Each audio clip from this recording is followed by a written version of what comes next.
कभी मैं, कभी तुम। आज रिव्यू करेंगे किस नंबर 23 का। लेकिन इससे पहले एक स्पेशल मेंशन अदील भाई के लिए। मेरे पास तुम हो में जितनी तबाही मैविश की लालच और शहवार के ठरकपन ने मिलके मचाई थी, इससे कहीं ज्यादा बोझ अदील भाई ने तन तनहा अपने कंधों पे उठा रखा है। एक बंदा लालची भी है, हेरा फेरी का भी माहिर है, ठरकपन में भी माशाल्लाह अपनी मिसाल आप है। और उसके अलावा उसकी छोटी-छोटी ख्वाहिशात भी हैं कि काश कोई शर्जीना जैसी बीवी होती जो नाज़ नखरे उठाती। तो स्पेशल सलाम अदील भाई को। अब आते हैं रिव्यू की तरफ। एपिसोड शुरू होती है मुस्तफ़ा और शर्जीना के सीन से, जहाँ पे मुस्तफ़ा अपनी उस सोच और उस दर्द को शेयर कर रहा है जो उसको महसूस हुआ है अपने पेरेंट्स के रवैये से। कि जिस तरीके से हम प्रिडिक्ट कर रहे थे कि स्टोरी अब एक ख़ास तरफ जाएगी, जहाँ पे मुस्तफ़ा को ये लगेगा कि अब उसने पैसा कमाना है। अब वो कह रहा है कि मैं 35 लाख क्या, मैं 35 करोड़ कमाऊँगा, लेकिन तुम्हारी इज़्ज़त वापस लेकर आऊँगा, वरना लानत है मुझ पे। अब उसने ये ठान ली है कि वो इतना पैसा कमाएगा कि उसकी और उसकी बीवी की भी इज़्ज़त होगी, और वो एक महँगी गाड़ी, एक अच्छा घर और वो सब कुछ अफ़ोर्ड कर सकेंगे, जिसकी वज़ह से उसको लगता है कि बेइज़्ज़ती हुई है। और कहीं न कहीं अगर उसके पास पैसा होता, तो उसके पेरेंट्स उसको वैसे ट्रीट ना करते। बात ठीक भी है, क्योंकि जैसे कि हमने वालिदा का रवैया देखा कि रुबाब के पैसे को देख के जिस तरीके से उनकी नज़रें बदलीं, वो चीज़ ज़ाहिर है बेटे को भी पता है कि माँ की क्या मेंटालिटी है, और बाप बेशक वैसा नहीं है, वैसे नहीं सोचते इफ्तिखार साहब, लेकिन फिर भी वो अगर बीवी को नहीं समझा पा रहे, गलत को गलत नहीं कह पा रहे, तो यकीनन वो भी उस गुनाह में बराबर के शरीक हैं।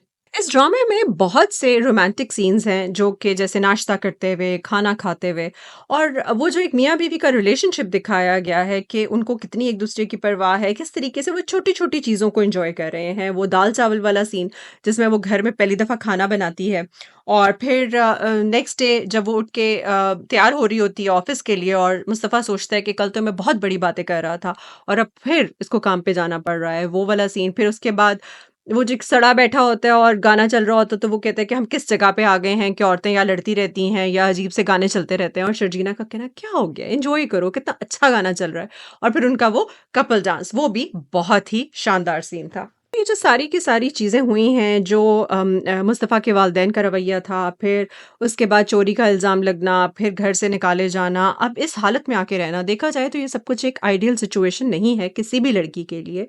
लेकिन जिस तरीके से शर्जीना उस मुश्किल वक़्त में मुस्तफ़ा का एहसास करके उसके साथ खड़ी है, यकीनन वो उनके बॉन्ड को बहुत मज़बूत कर रहा है, और उस रिश्ते को वो इतना मज़बूत करेगा कि सारी ज़िंदगी के लिए उसके दिमाग में ये रहेगा कि जब मुझ पे बुरा वक़्त आया था, तो मेरे माँ-बाप ने भी मेरा साथ छोड़ दिया था, लेकिन ये मेरे साथ खड़ी थी, और वो हमेशा उसकी इस जेस्चर की, इस कदर करने की कदर करता रहेगा। और देखा जाए तो शर्जीना जो एक अरसे से रिश्ते ठुकरा रही थी एक ख़ास आइडियल की तलाश में, और उसके बिल्कुल एक ऑपोज़िट उसको इंसान मिला। जब वो सिचुएशन में आई, तो बजाय इसके कि वो अपनी ज़िंदगी बर्बाद करती और उस शख्स की भी ज़िंदगी अजीरन करती कि तुम निकम्मे हो और तुम्हारी वज़ह से मुझे ये कुछ सहना पड़ रहा है, उसने एफ़र्ट करके उस शख्स को भी इस काबिल बना दिया है कि अब वो कुछ कर रहा है जो शायद अदील मर के भी दोबारा पैदा हो जाए तो उसके लिए कभी भी ना करता। एक स्पेशल जो मुस्तफ़ा का सेंस ऑफ ह्यूमर है, जो किसी भी सिचुएशन को लाइट और इंटरेस्टिंग बनाता है। जब वो स्पेशली बस स्टॉप पे खड़े होके उसकी वैन आने का वेट कर रहे होते हैं, और वो कहती है कि हमारे पास फ्रिज भी तो नहीं कि हम उसमें कुछ रख लें। तो वो कहता है कि हमारे पास तो कुछ भी नहीं। अगेन वो वापस जाते हुए वो जो अंकल के ऊपर एक कमेंट करता है। फिर शर्जीना का दिखाया गया कि वो ऑफिस से अपनी पेरेंट्स के घर जाती है और जाके अपनी मदर को सारी सिचुएशन बताती है। मदर मुझे थोड़ी अंडरस्टैंडिंग लगी इस सारी सिचुएशन के अंदर, जब वो खाने के लिए रोकती हैं और वो कहती है कि मुस्तफ़ा ने तो कुछ नहीं खाया और मैं आपके हाथों का बना अच्छा खाना खा लूँ। और माँ को वो चीज़ अच्छी लगती है, माँ उस चीज़ को महसूस करती है कि अब इन दोनों की आपस के अंदर जो सिचुएशन है वो अच्छी है। एक वो मोहब्बत डेवलप हो गई है और माँ उससे खुश है। लेकिन यहाँ पे जो वालिद साहब का कैरेक्टर है, जो कि तौसीक हैदर ने अदा किया है, वो मैं कहूँगी कि वो उन वालिदैन में से हैं जिनको जब सब कुछ ख़राब हो रहा था, तो वो बस चुप रहे। और अब जब आपको नज़र आ रहा है कि हालात चाहे मुश्किल हैं, लेकिन उन दोनों की आपस की अंडरस्टैंडिंग अच्छी है, तो आप बीच में से जाके एक काम ख़राब कर रहे हैं, उसको ताने दे के। और एक टोन भी होती है, अगर आप कंसर्न भी शो कर रहे हैं, तो आप ये देखें कि आपकी बेटी अगर खुश है और वो इस हालात के साथ समझौता करके आपको समझाना चाह रही है कि हम दोनों मिल के इस सिचुएशन से बाहर आना चाह रहे हैं, और आप जाके सीधे हो गए हैं कि ये तुमने किस जगह पे ला के ये इलाका देखो, ये और वो। और आप उन दोनों की भी एक केमिस्ट्री और उनकी एक ताल्लुक को ख़राब कर रहे हैं।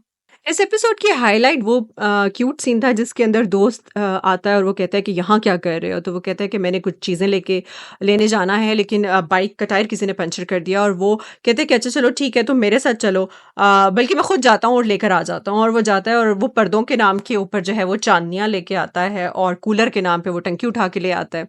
और जब शर्जीना ऑफिस से वापस आती है तो वो कहती है तुमने ख़त्म कुरान कराया था? तो वो कहते हैं कि नहीं। तो कहती है बाहर चांदनियाँ और टंकी पड़ी है। वो बहुत क्यूट सीन था। अगेन एक ऐसा दोस्त जो कि अपनी कैपेसिटी के अंदर हेल्प करने की कोशिश कर रहा है। एक अच्छा दोस्त जो कि ये नहीं कि जब मुश्किल पड़ी तो वो कहे कि भाई मैं तो पीछे हट रहा हूँ, अब मैं तो कुछ नहीं कर सकता। सो अगेन बहुत सपोर्टिंग कास्ट भी बहुत अच्छी है, जिसकी वजह से ड्रामा देखने का, स्टोरी का एक वो जो प्रोग्रेशन है वो हम सब इंजॉय कर रहे हैं। कि जब वो ऑफिस से वापस आती है और देखती है कि मुस्तफ़ा ने पर्दे भी लगा दिए हैं, मुस्तफ़ा ने घर में जो काम करने वाले थे, जो कुछ चीज़ें फिक्स करनी थी, वो करके। और वो कहाँ बिज़ी है? वो किचन में बिज़ी है। वो आटा गूँध रहा है, वो सब्ज़ी लेकर आया है, वो सब्ज़ी काट रहा है, उसने चाय बनाई है। सो ये वो सारी चीज़ें हैं, ये केयर की वो सारी मतलब फ़ॉर्म है जो कि शायद हम अपने ड्रामों में देखने को बहुत कम मिलती है। कि कोई सोने का ज़ेवर गिफ्ट कर दिया, या कोई इस तरह की चीज़ गिफ्ट कर दी, वो एक और जेस्चर्स हैं। लेकिन ये वो जेस्चर हैं जो कि आप घर के अंदर किसी की थकन को कम करने के लिए, किसी का हाथ बटाने के लिए जो काम कर रहे हो, वो इतना क्यूट था। इस तरीके से वो उसको एहसास है कि मैं अगर इससे काम करवा रहा हूँ और मैं नहीं चाहता कि ये काम करे, और ये वहाँ से आके अब घर का काम भी करेगी, तो मैं जहाँ-जहाँ मदद कर सकता हूँ, जहाँ-जहाँ उसका बोझ हल्का कर सकता हूँ, वो मैं ज़रूर करूँगा। वो सीन, दोनों की इंटरैक्शन बहुत खूबसूरत थी। जब वो कहती है कि किसने सोचा था कि ऐसा लाओ-बाली सा शख्स इतना ज़िम्मेदार हो जाएगा, और वो कहता है कि किसने सोचा था कि इतनी सफाई पसंद लड़की जो है वो इतने गंदे अपार्टमेंट में रहेगी। सो उनका जो कम्फर्ट ज़ोन है, उनकी जो एक-दूसरे के लिए केयर है, वो इतनी सिंपल और इतनी खूबसूरत है। दूसरी तरफ अदील ने जो है वो मेरे पास तुम हो की याद दिलाई कि बिल्कुल जो है वो अब रुबाब नहीं है, और उसको लगा कि ये बेस्ट मौका है। और नताशा शादी पे जाती है इस्लामाबाद, और वो पीछे पहुंच जाना, और फिर वो जो एक बहुत ही सीन, अब उनकी कुर्बत कहाँ तक बढ़ी है ये तो हम अंदाज़ा ही कर सकते हैं, या अगली कुछ किस्तों में वो चीज़ वाज़ेह होगी कि ये दोनों कितने करीब आ चुके हैं। और जितने वो करीब आए होंगे, फिर उसी लिहाज से अदील साहब अपनी सज़ा जो है वो उसका तयन कर लें, क्योंकि रुबाब को उतना ही गज़ब चढ़ना है। सो ड्रामा बहुत इंटरेस्टिंग है, दोनों ट्रैक्स इंटरेस्टिंग चल रहे हैं। अगली किस्त के प्रोमो से हमें लग रहा है कि जो शर्जीना के वालिद बातें करके जाएँगे, वो मुस्तफ़ा को एक और लेवल पे हिट करेंगी कि जो भी आ रहा है वो आके मुझे ज़लील कर रहा है और मुझे बातें सुना रहा है। और फिर सिद्रा का आना और उसका क्लियर कट उसको बता देना कि अब मेरा रिश्ता सिर्फ़ और सिर्फ़ शर्जीना से है। आप लोग प्लीज़ दोबारा आने की ज़हमत मत कीजिएगा। सो अब वो कहीं न कहीं उसकी ज़ात जो है शर्जीना की ज़ात तक उसका इंटरेस्ट अब रह गया है। बाकी तमाम रिश्तों से उसका वाक़ई दिल उठ चुका है। देखते रहिए ड्रामा, हमें बताते रहिए कि आपको इस किस्त में से कौन-से सीन सबसे ज़्यादा अच्छे लगे। अगर आपने अब तक हमारे चैनल को सब्सक्राइब नहीं किया, तो प्लीज़ ज़रूर सब्सक्राइब कीजिए और हमें बताइए कि आपको हमारे रिव्यूज़ कैसे लग रहे हैं। अभी तक के लिए इतना ही। नई किस्त आने के बाद उसके रिव्यू के साथ हाज़िर होंगे। खुदा हाफ़िज़।